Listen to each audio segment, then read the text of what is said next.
madala nun. Balita national, 99% sa populasyon sa Siargao lakip na mga turista apektado sang Bagyo Odette.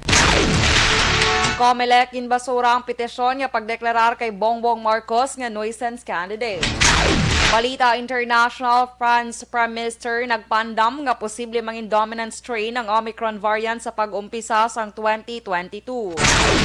Sa sports balita, Pinoy MMA fighter Kevin Bellingon ginapierde o kon pierde bato kay Kwon Won.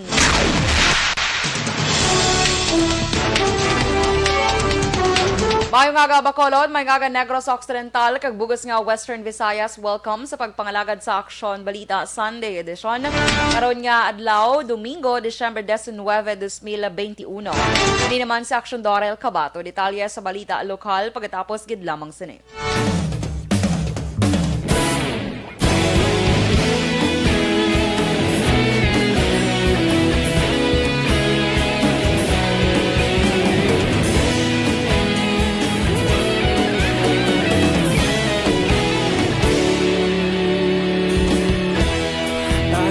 Ang banwa, mabugnaw nga hangin nagadapyan na ikaw nang ginapamatian namon ginasandigan.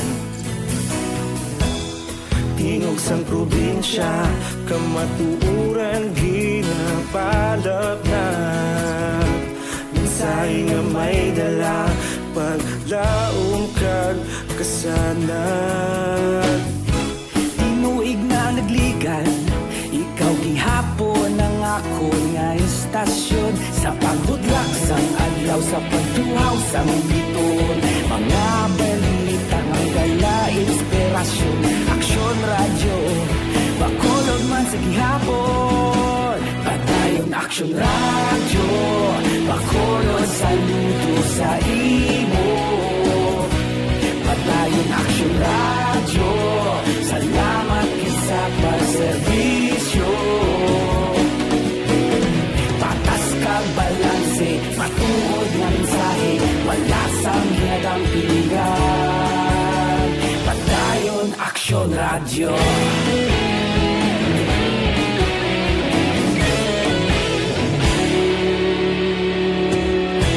Bacolod nun kag Negros anon inyong pamatian. Stasyon nga nagapalaplag sang kamatuuran. Mabakod nga prinsipyo, reporter handa sa serbisyo. Kahapon, karon kag sa gihapon, kita magapadayon. Tinuig na nagligan, ikaw gihapon ang ako nga estasyon sa pagbutlak sang adlaw sa pagtuhaw sang biton. Mga balita nga may dala inspirasyon, Aksyon radyo, Bacolod man sa gihapon. Padayon Aksyon radyo, Bacolod saludo sa imo. Padayon Aksyon radyo, salamat gid sa pagserbisyo. Patas kag balanse, matuod nga mensahe, wala sang ginadang piligan. Padayon Aksyon radyo. Una sa balita, una sa aksyon, sa Bacolod Aksyon Radio. Una sa balita, una sa aksyon, sa Bacolod Aksyon Radio. Kita ulog na na'y sabisan anong ang kalintangan. Responsable at ang balita, padayon na ipalak na. Malasig pero sigurado, aksyon na may dalang at palanggan.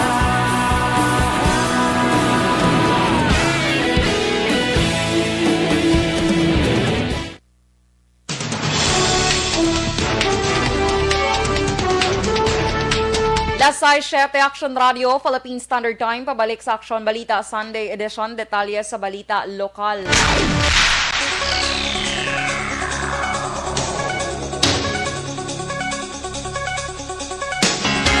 Nagdeklara sa sangguniang panglungsod sa Negros Occidental ang state of calamity masunod nga semana. Sunod kay Negros Occidental Vice Governor Jeffrey Ferrer, ipaagi nila ini sa resolusyon. Dugang pa ni Ferrer ini ang paagi agod makagiho ang mga local government units o LGUs sa pila ka mapondo para sa kalamidad.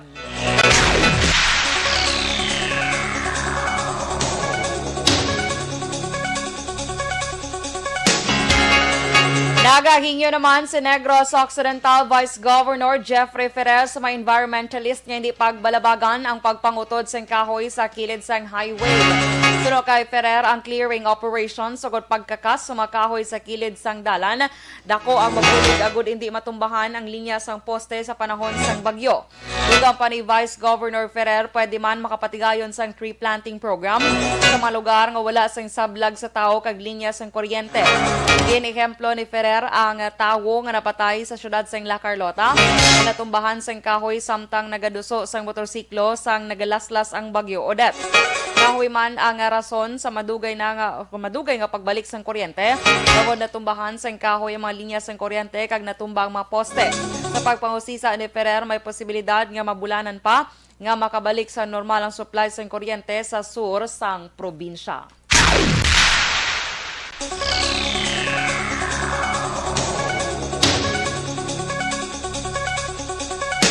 Patay ang asawa samtang pilason ang bana sini sa panahon sang Bagyo Odette sa Sitio Canlusong, Barangay Kansalungon, Banwa sang Isabela.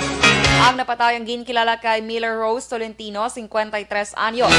Sini siya nga pagpangusisa ni Police Captain Joseph Partidas, nagapanglakaton ang mag-asawa. Ang gulpi na lang nga ginhampak sa mabaskog nga huyop sang hangin. Rason nga natumba kag nagligid sa kabakyasan. Dini nga gaw pakuntani nga madala ang biktima sa Ignacio Lacson Arroyo Memorial District Hospital.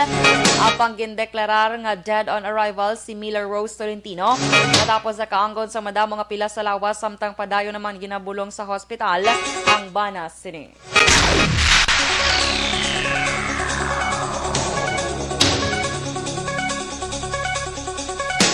Patay ang isa ka mangingisda matapos na lumos sa kalalawran sa Santo Niño, Barangay Tortosa, Banwa sang Manapla. Ang biktima ang ginkilala kay Fernaso Lobaton, 70 anyos, nagapuyo sa Sitio Pulo, Barangay Tortosa, Banwa sang Manapla. Sunod kay Police Captain Janick Bermudez sa pihak sang panawagan sa mga otoridad ay ipaiway ang pagpanagat sa kasagsagan sang bagyo. Nagsakay pa ini sa Yabaroto kag nagpanagat 15 metros ang kalayoon gikan sa baybay sang hinali na lamang nga ginhampak sang mabaskog nga balod kag hangin. Sa mga insidente, si Penoso ang napatay matapos nalumos.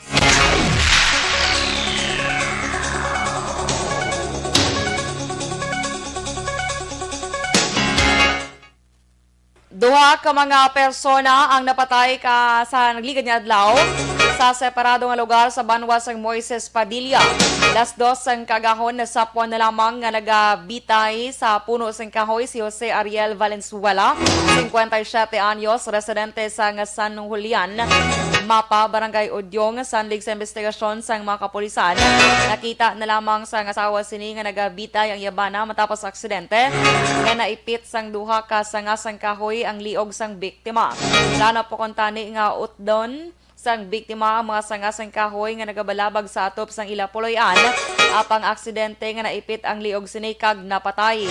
Samtang sa Hacienda Maria Cecilia, Barangay Crossing Magalion, sa Masiyapon nga Banwa, napatay man si Rogelio Gloriba, 77 anyos, matapos sa tumbahan sang puno sang duldols ang iya puloyan.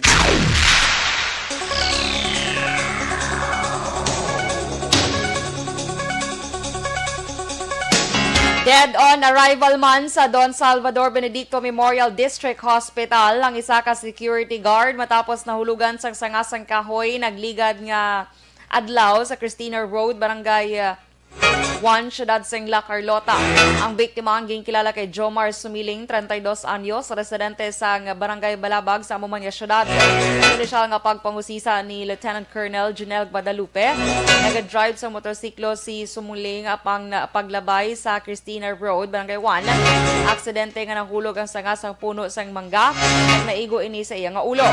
Iningagaw pa kuntani nga madala ang biktima sa Don Salvador Benedicto Memorial District Hospital apang gindeklara nga dead on arrival pagiman sa deklarasyon ni Dr. John Canuel.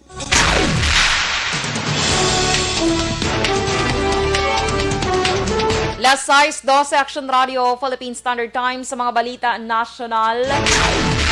99% sa populasyon sa Siargao lakip ng turista apektado sang Bagyo Odette. Comelec ginbasura ang petisyon nga pagdeklarar kay Bongbong Marcos nga nuisance candidate. Detalye sa balita national pagkatapos gid lamang sini.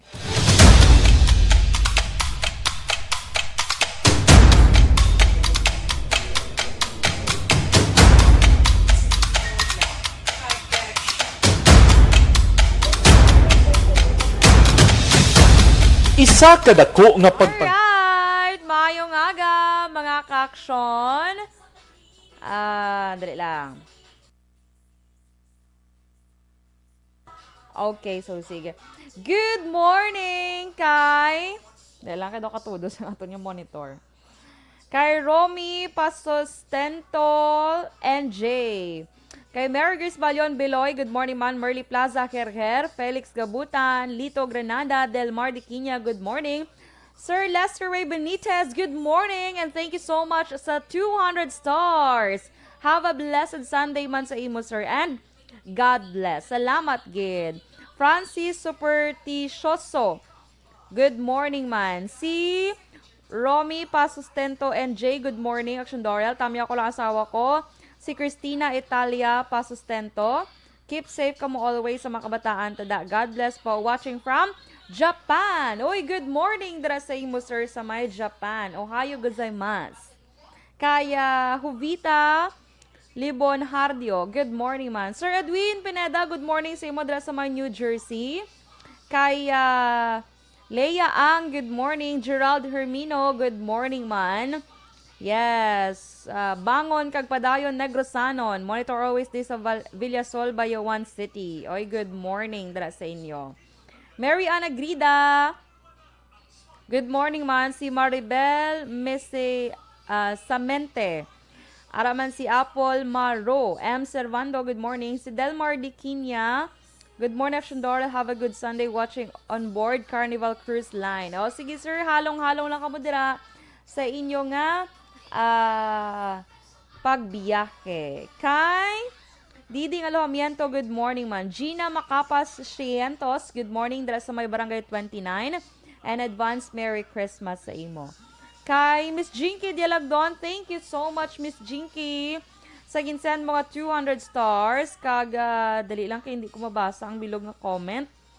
Hindi ko mapindot ang see more. Paano ni Sige lang, balikan tala na karon. Anyway, good morning kay Mr. Beboy Villasor, Star Mayo and Docmat Mayo, Nomel Amar, Miss Lily King, kagdra lang asta. Sige lang, i-check ko lang di sa ako niya, isa ka cellphone. Ay ba si Mary, di ba? Ay, standby na. Sige, standby for Balita National.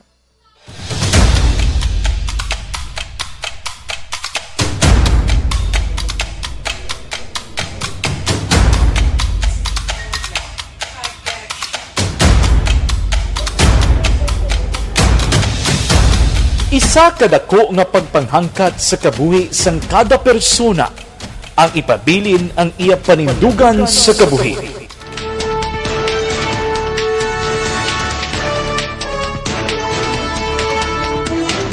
Last 6:16 Action Radio Philippine Standard Time. Pabalik sa Aksyon Balita Sunday Edition. Detalye sa Balita National.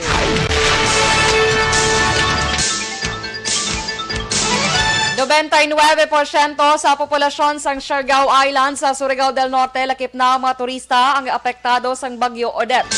Suro kay Surigao del Norte Representative Francisco Jose Matugas II, total devastation ang natabo sa bugos nga Siargao bangod sa paglibot nila nagliga kahapon adlaw. Wala na sa mga building nga nagatindog samtang ang mga sementadong establishmento ang wala na sang atok. Dugang pa 80% sa municipal buildings ang naguba samtang minimal damage naman sa hospital. Ang airport terminal naman ang totally damaged.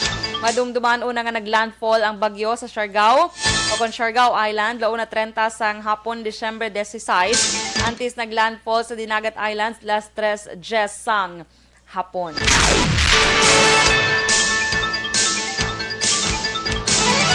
Ginabulubanta 213.9 milyones ang ginbilin nga kahalitan sang Bagyo Odette sa mga nagkalaguba nga national roads taytay kag mga flood control projects. May base sa inisyal nga reports ang Department of Public Works and Highways sa DPWH. Tubtub 12 kahapon sang udto, 18 na ka mga national roads ang pwede nga maagyan samtang anom pa ang nagapabilin nga hindi malabyan sang bisan ano nga sahay sang salakyan. Lakip sa hindi pa mapang-agyan ang duha ka mga kalsada sa Region 7, isa sa Region 8, duha sa Region 10 kag isa sa Region 13. Bangod sa nagkalatumba nga puno sang kahoy, mga poste sang kuryente, landslide kag mga linapta nga mga debris.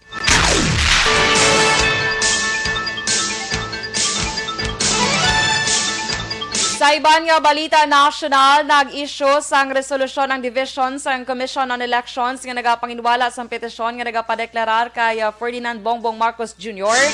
bilang nuisance candidate sa eleksyon 2022.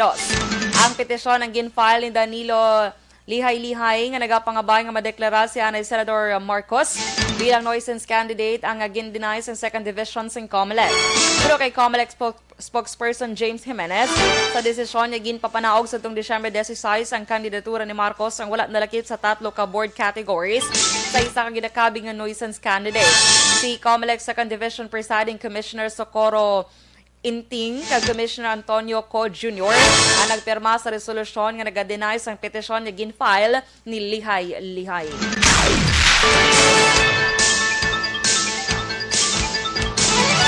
Kag sa katapusan nga balita national, 10 milyones na ka mga Filipinos ang nabakunahan batok sa COVID-19 sa Pilipinas. Base ini sa inisyal nga COVID-19 vaccination dashboard, tubtob Disyembre 18 nga record.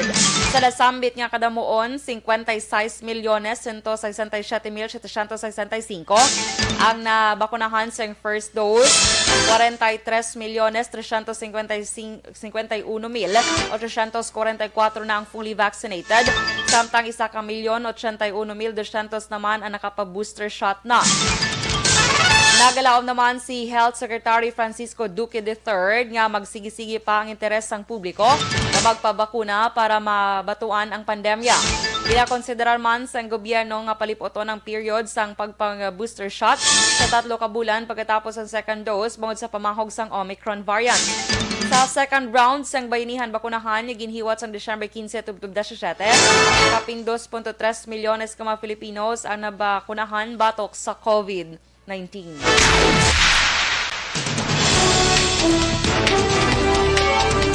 Las 6:20 Aksyon Radio, Philippine Standard Time. Detalye sa Balita International kag Sports pagkatapos gid lamang sini. Bangod sa pamahog sing COVID-19 pandemic, madamo sing kompanya kag local government unit ang nagpatuman sang work from home sa ilang mga empleyado. Naga-work from home kung naka-close contact sa nagpositibo sa virus o kung mismo Alright, so sige. Dali lang. Dito kay Kagina, gusto ko makita ang kay Miss Jinky itong iya greetings galing. Hindi ko na makita. Sige lang nga. Anyway, hindi na ko to. Kay Athea Kim Iriman, good morning sa imo Athea, have a blessed Sunday. Miss Yvonne Bushel sa may Germany, good morning and thank you so much sa pag-share Miss Yvonne. Jacqueline Marino, good morning man. Yes.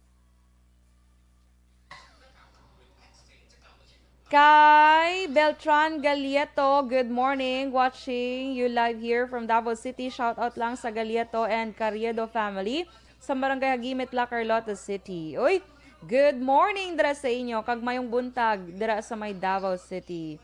Kay Tito Edwin Pantaras, good morning sa imo. May lang nga pagpamati. Kay Beltran Galieto, thank you so much man for sending stars, 75 stars. Salamat, gid. Ma'am Van, good morning dra sa imo. Ma'am Van Mayo, upod man kay Doc Matt Mayo sang Rochester, Minnesota. Naka-recover na Ma'am Van, pero to young Japan. Pero sige lang. Anyway, it's okay. Aha, kay Mario Benaflor, good morning man sa asawa ko na din sa may bata. Okay. Sa aksyon!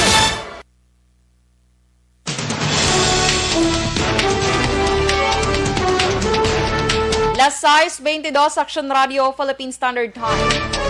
Babalik sa Aksyon Balita Sunday edition, detalye sa Balita International.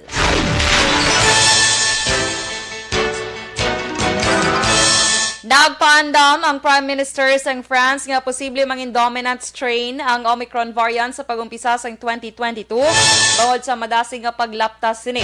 Ginhimo ni Prime Minister Jean Castex ang nasambit nga pahayag matapos ipasira sa France ang border sini sa mga turista kag mga negosyante ikan sa United Kingdom. Ang UK sa karon ang may pinakamadamo o kumpirmado nga kaso sa Omicron variant na naglabot sa kapin 15,000.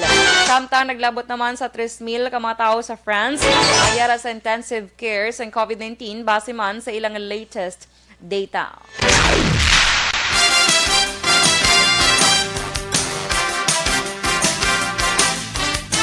Kag sa ato naman nga sports balita na record ni South Korean mixed martial arts fighter Kwon Won II ang pinakadako nga pagdaog sa iyang career. Dili matapos pierdihon si Filipino MMA fighter Kevin Bilingon sa ilang nga pagatubangay sa One Winter Warriors 2 nga ginpatigayon sa Singapore Indoor Stadium. Ginpierde ni Kwon si Bilingon sa sulod sa 52 segundos sa ikaduha nga round.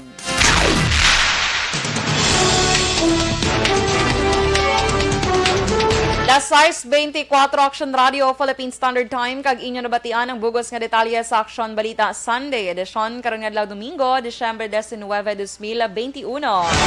Good morning lang anay kay Rene Nunez, kay Resis Daguon, have a blessed Sunday. Gawas-was pa kuno ulan dito sa Ilaya sa Imos, Cavite. At sige, halong-halong gidira. James Candelario, good morning mandra sa may Central Hawaiian. Kay Lida Doliantes, good morning taga Barangay Cabug, Bacolod City. Kay Maninoy, Michael Jun P. Season, good morning sa imo. Kag sa tanan nga members sang ARBFC. Keep safe everyone. Kag see you sa sa gender schedule to 21. See you mga ka ARBEFC. Kaya di na ka Milili Uligo, good morning sa iyo, sir. Tamiyo na sila Mama Van, Doc Matt Mayo, Miss Jinka Dilagdon, Noel Amar, Alex Monteza. Ulysses Ortiz, good morning man. Tani kon pasabol na ang maninoy ko ni Gileo si Ulysses. Asko tani kon pasabol na ang Dumaguete, Bacolod, Vainubaan. Wala ko idea. I think Dumaguete, wala ko idea. Subong kung pwede na malabyan. Sige lang check nato na. Okay, kay Rob Malan, good morning man. And happy birthday sa tanan nga my birthday today. And may mga anniversary naga-celebrate sa ilang anniversary. Keep safe mga ka-aksyon. God bless us all. Happy Sunday. Mga ka-aksyon sa din ka man nga bahin sang Pinas, labuton ka sa amon balita kag serbisyo. Sama-sama tayo, Pilipino. Ini naman sa Aksyon Dorel, Cabatu. Una sa balita, una sa aksyon sa Bacolod, Aksyon Radio.